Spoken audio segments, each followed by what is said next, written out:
Throughout EA Black Box's lifespan, they'd made some really good skate games, jam-packed full of locations and features, but unfortunately, they aren't always able to get everything in the game, leaving some of it to go no further than concept art.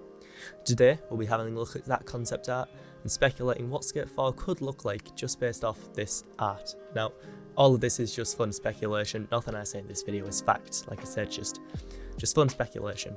Also, all the art you see in this video is done by Sean at Hayes Holgate, and the link for his website will be in the description because it's very interesting and I suggest you check it out. This, first of all, he's just such a good artist. My god, this is just good.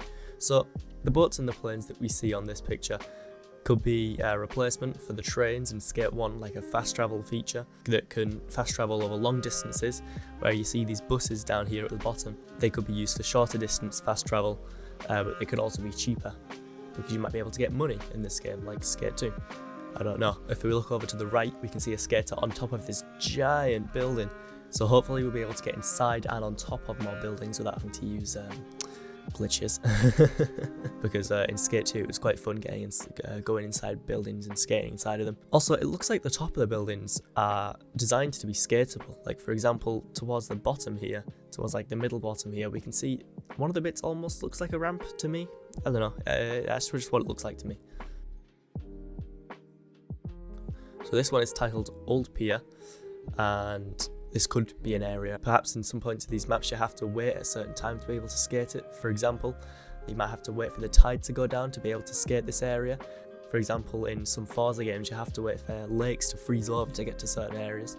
Like, imagine a massive group of skaters waiting for this water to go down just so everyone can go and shred it all at once as soon as it goes down. That'd be sick. And also, if you look at the boat at the bottom, I thought that maybe with the game potentially being like big or an open world, it could be heavier objects that you'd have to have multiple skaters to be able to move. That'd be very cool.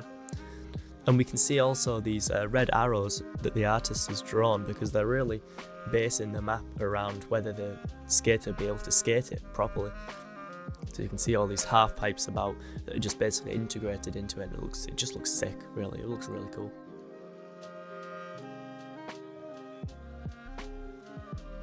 So this one is called Pure Skate Park, and it reminds me of the Skate 3 Uni District, because there's quite a lot of grass, there's quite a lot of concrete, and it just looks very artsy.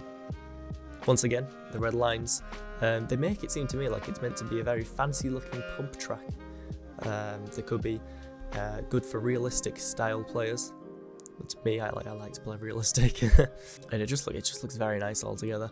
Going back to the fact that this looks realistic, there could be different areas for different play styles. For example, there could be areas for casual players, which is just anywhere I guess, areas for trick liners, just like big open flat grounds, and areas for things like Toasty Ghost and Skate 3 Tommy do, just like crazy, absolutely unrealistic stunts that they do. This next one is very cool. Now this area, it's like a Grand Canyon deserty kind of place, and it's almost like a Super Ultra Mega Park, because a Super Ultra Mega Park, it's in like a deserty area much like this. And we see in the background there could potentially be dust storms, and so that could be bad for visibility when doing a death race or something like that, just making the stakes far higher. And it just looks really cool in general, and we've got a few more of these in the same area. So this one also looks cool. Once again, we can see a potential dust storm maybe, I don't know. And we can see this big old thing above this ramp, and there's plays inside of there, and that made me think, with it being potentially a giant open map with loads of different people on there, it'd be really cool to just be able to go over to a certain area and just watch like a death race or a skate match going on, and just be able to watch it. That'd be very cool, like in real time. And you can see this giant ramp also. It just looks really cool, and I thought it'd be really cool also if you could jump off that bit in the middle down onto that ramp. That would be very, very cool. Onto another Super Ultra Mega Park looking area. And with the amount of these, you think maybe that there could be an entire deserty area map, and that would be, that'd just be sick. Like in a complete massive area like this, just free of security cards, because it's so big and so remote. We can also see another giant ramp. Now the perspective, I don't know if it's the perspective or it's just the way I'm looking at it, but this bit looks really, really high up. And it looks like it's designed to be used as a death race, and oh dude, it just looks so cool.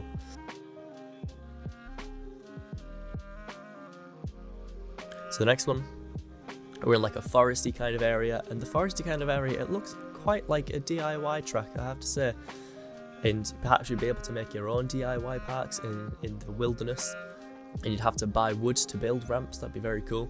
And they could have like a stability level, so they need to be backed up on something. You can see it backed up on that tree there. And potentially different areas have a higher risk of DIY parks getting ripped down, so that's why more skaters go off into these abandoned places or into the woods to make their skate parks. But it'll obviously be more expensive because you'd have to make the ground more flat and be higher upkeep potentially. And the security guards or whoever wouldn't be able to find your park in like a deep forest. And we've got another one here in the forest, and this one is really like built around the terrain, and that's really cool looking to me. It just really emphasizes this DIY park, you know. You can see this park has so many different parts. There could be so many different areas to build with, and there'd be so many different combinations that you could use with all these different parts. And potentially these DIY parks, if they're made out of wood, could decay over time, so you have to upkeep them. I think that'd be pretty cool. Like imagine just running around the forest looking for places to build your park, and then you randomly find one just like decaying, and you can choose to either upkeep it or like repair it, or you can choose to tear it down and build your own. That'd be sick.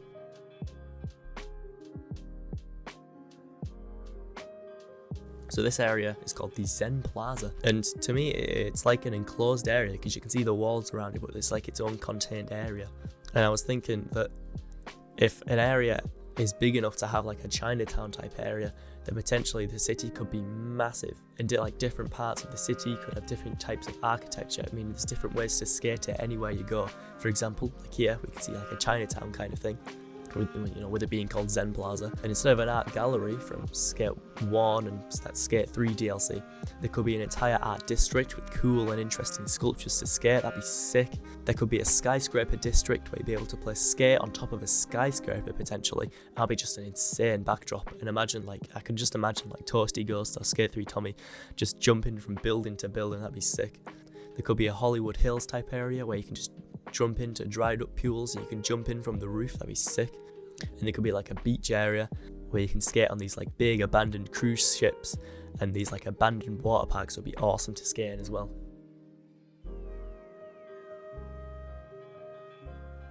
Also, I just want to take some time to look at some other art. Like this is obviously meant to be the quarry from Skate 3, and you can really just see how much time and effort they put into this. All these red lines making sure that everything be fun and skateable. And the artist, Sean, has done a really good job making the environment not only just look interesting and detailed, but also really, like I said, really skateable. I personally would have preferred this design of the quarry because it just looks more fun and more detailed, really.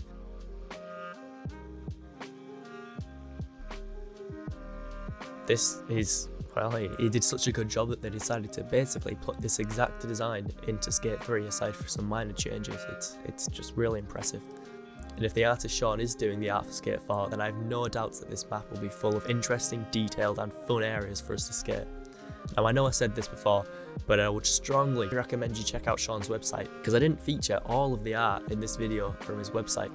And he has more than just skate art, but he also has art for the Plants vs Zombies Garden Warfare trilogy and the Need for Speed games art. And I believe that that's everything. So I'd appreciate it if you could like, subscribe if you want more skate videos, check out my other videos, because I do have more skate videos. And I hope to see you in the next one. Thank you and goodbye.